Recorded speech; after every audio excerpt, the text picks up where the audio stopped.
my dad was an entrepreneur, wanted to follow in his footsteps. Started out after college on Wall Street, really kind of learned about the capital formation process, and then at some point made the decision to move into the operating world. Ran AT&T's largest cable television market in New England, and helped build that before it was sold.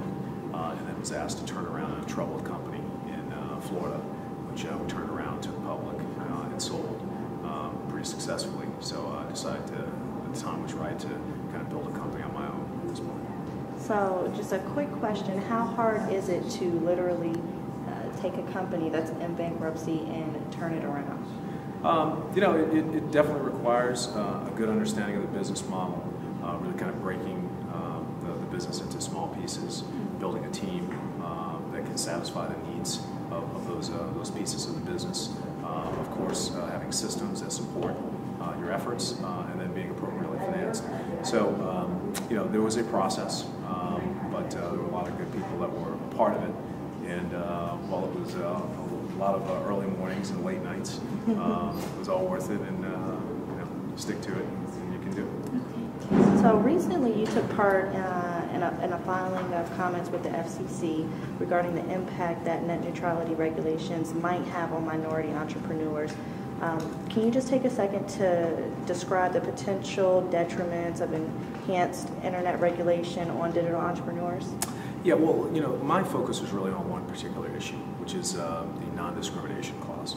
And the point here was, if we are forced to comply with non-discrimination regulations that pit us against all other companies that have greater resources, maybe more in-house capabilities to develop their products before going to market, then we won't be as competitive with the very large companies that have those capabilities. So what we want is we want to make sure that there's the opportunity to form the sorts of helpful joint ventures and strategic partnerships that allow larger companies, potentially some of our vendors, to impute either investment capital or operating synergies to allow us to help to incubate and get larger, and that won't be possible under the non-discrimination rules.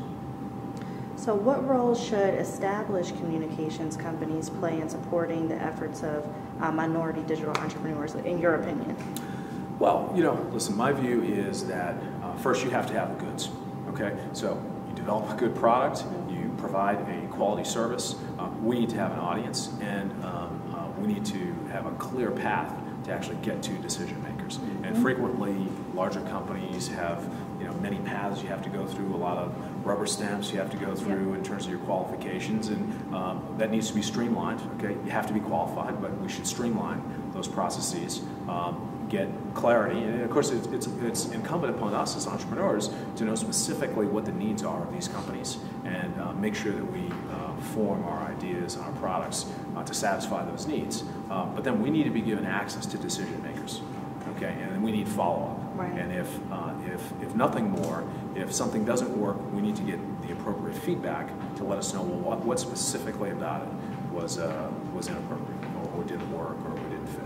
Right. So based on your past experience, if there's any one piece of advice you can give a budding entrepreneur coming up, what would it be? Well, number one, you got to believe, and you got to realize that every no that someone gives you, you're one step closer to yes. And just remember, you're closer than you think. Okay, if you really have a clear idea of what you're working on, and you've put time and effort into it, and you've been thoughtful, and you've reached out to appropriate knowledge sources to make sure that you've covered all your bases. Okay, from there, it's brute force and tenacity.